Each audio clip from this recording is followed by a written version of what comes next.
High friend, welcome to my channel. আশা করি তোমরা সকলে ভালো আছো, আমি ভালো আছি।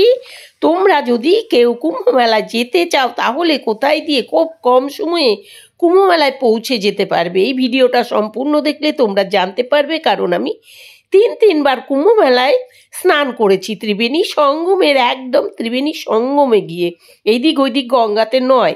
তাই ভিডিওটা সম্পূর্ণ দেখলে তোমরা সম্পূর্ণটা বুঝতে পারবে। আমি সবটা দেখিয়ে তোমাদের ভিডিও দেখিয়ে আমি সবটা বলবো, একটু ধৈর্য ধরে ভিডিওটা দেখো।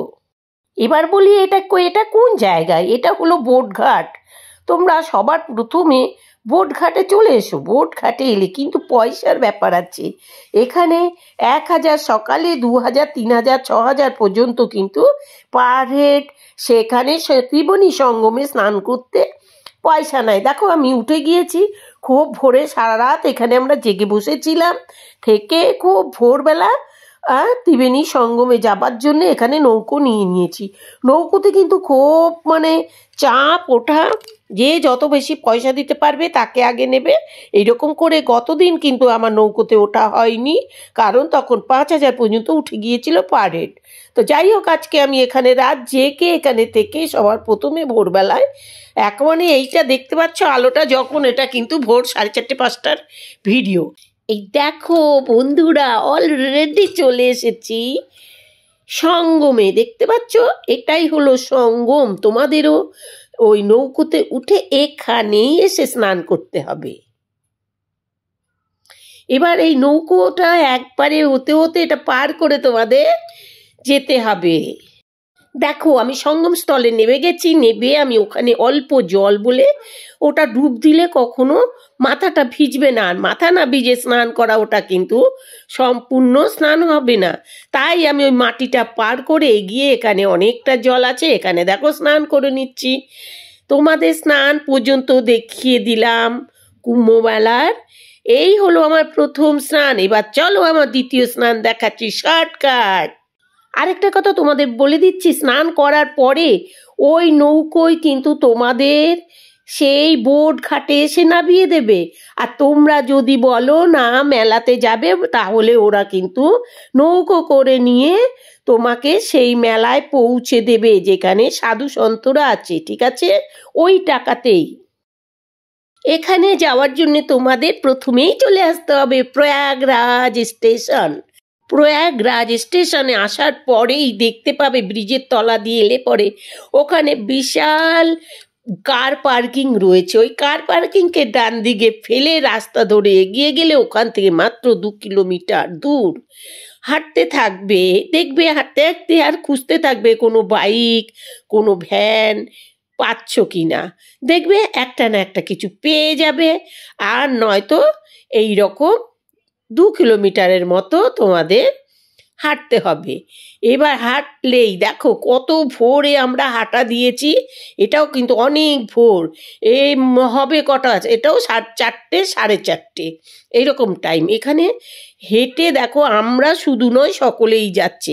এই টাইমটায় ওখানে স্নানের জায়গাটা অনেক হালকা থাকবে। বেলা হতে হতে কিন্তু ভিড় বাড়বে। এই দেখো আমরা ভ্যানে বসে গেছি, এই যে নিয়ে যাচ্ছে ভ্যানওয়ালা আমাদের নিয়ে যাচ্ছে, আমরা 3 জনই বসে গেছি ভ্যানে। আমরা ভাবছিলাম বাইকে যাব, বাইকে গেলে আমাদের 3 জন, তার জন্যে আমাদের আরও 2টো বাইক লাগতো। সেই জন্যে দেখো একটা কপাল গুনে একটা ভ্যান পেয়ে গেছি। ভ্যানে করে কিছুটা গিয়ে কিন্তু নামিয়ে দেবে, আর ভ্যান ভাড়া নেবে 100 টাকা। দেখো কিছুটা হেঁটে আসলে এই দেখো সাইনবোর্ডে লেখা রয়েছে মহাকুম্ভ মেলা আপনাকে স্বাগতম। তো এই হলো সেই কুম্ভ, সেই জায়গায় সেই ভিড়, সেই চাপাচাপি। এইখানে কিন্তু এখনো তেমনটা ভিড় হয়নি। দেখো সঙ্গমটা চিনবে কি করে যে কোনো জায়গায় নেবে যেও না, তাহলে কিন্তু গঙ্গায় স্নান করে চলে আসা হবে। সোজা গিয়ে দেখবে লাইট পোস্ট যেখানে শেষ সেখানেই সঙ্গম শুরু। তো সেখানে নেমে পড়বে। দেখো আমিও নেমে পড়েছি, সাদা জামা দেখতে পাচ্ছ, সূর্যকে জল দিচ্ছি, এটা আমিই আছি। তো এই নিয়ে আমার দ্বিতীয়বার নিরিবিলিতে খুব অল্প সময়ে স্নান করা হয়ে গিয়েছে, বেশি ভিড় না ঠেঙ্গিয়ে। তাহলে চলো এবার আমার তৃতীয়বার স্নান করাটা তোমাদের দেখাচ্ছি। স্নান করার আইডিয়াগুলো দেখে নিশ্চয়ই তোমাদের ভেতরেও খুব হালকাভাবে স্নান করার আইডিয়া নিশ্চয়ই বেরিয়ে গিয়েছে। যাই হোক, এখানে কিন্তু প্রচুর ভিড় হয়। খুব সামলে, খুব ভোরবেলা চলে এসে সামলে সামলে স্নান করে নিও। এই দেখো বন্ধুরা, আমি একজনের হাত ধরে যাচ্ছি। এটা হলো আরেল ঘাট। রেলঘাট। এই যে ছেলেটা হাত ধরে যাচ্ছি, আমরা ওদের বাড়িতেই ভাড়া ছিলাম। তোমরা যদি ঘর ভাড়ার জন্যে নাম্বার চাও, আমি সেই নাম্বার বলে দিচ্ছি যদি তোমাদের উপকারে লাগে। 7039620621। এই নাম্বারে তোমরা কল করে কথা বলে নিতে পারো। ওখানে কিন্তু বিছানা পাটি বলতে কম্বল, একটা থার্মোকল পাবে, পার হেড 500 টাকা করে। ওই রুমেই আমরা থেকেছিলাম। ওদের বললেই একটা গাড়ি ওরা ঠিক করে দেবে, আর রাত 2টোর সময় ওই গাড়ি করে এসে তোমাদের ওই কাছাকাছি, পার্কের কাছাকাছি, মানে আরেল ঘাটের কাছাকাছিতে পার্কিং করে নিতে হবে। আর সেই পার্কিং করলে কিন্তু আর 100 থেকে 150 পা শুধু হাঁটতে হবে। কিন্তু আরেল ঘাটটা কিন্তু কখনো ত্রিবেণী সঙ্গম নয়, ওটা পার করে যেতে হবে তোমাদের সরস্বতী ঘাট। আরও 50 পা মতো এগোতে হবে, তাহলেই হলো তোমাদের সরস্বতী ঘাট। আর সরস্বতী ঘাট ওই দেখো, আমি দেখাচ্ছি ছবিতে, সরস্বতী রয়েছে তার চাঁদের মাঝখানে। এই সরস্বতী ঘাটে এসে এই দেখো একদম কর্নারের দিকে স্নান করছি। এখানে দেখো যে স্নান করছি, এটা আমি স্নান করছি দেখো এখানটাতে। এটা হলো আরেকটা সঙ্গম।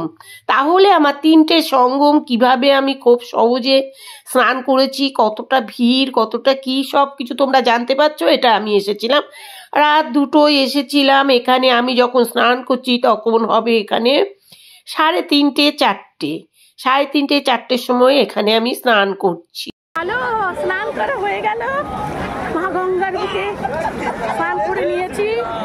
দেখো পূর্ণিমার চাঁদ। স্নান করে ওঠার পরে তোমরা যদি চাও পুজো দিতে, তাহলে ওখানেই প্রদীপ পেয়ে যাবে। 20 টাকা করে প্রদীপের দাম নেবে, আর পুজো দিয়ে দেবে। তারপরেই কপালে চন্দন পরে নেবে, তোমাদের যেমন ইচ্ছে তেমন। তারপরে চাইলে সংকল্প করে নেবে, তাহলেই হয়ে গেল তোমাদের ত্রিবেণী সঙ্গমে স্নান ও পুজো। আশা করি বন্ধুরা A to Z আমার ভিডিওটা তোমাদের কাছে খুবই ভালো লাগবে, বা তোমাদের প্রয়োজনে খুবই আসবে। আশা করি বন্ধুরা তোমাদের সম্পূর্ণ ব্যাপারটা আমি ভালো করে বোঝাতে পেরেছি। যদি তোমাদের কাছে ভালো লেগে থাকে ভিডিওটা, অবশ্যই লাইক, শেয়ার এবং কমেন্ট করো। অবশ্যই কমেন্ট করো তোমাদের কি উপকারে লেগেছে, অবশ্যই লিখবে। আর আমার চ্যানেলটাকে সাবস্ক্রাইব করে রেখো। তোমাদের কমেন্টের মাধ্যমে আমি বুঝতে পারবো আমার ভিডিওটা কেমন হয়েছে।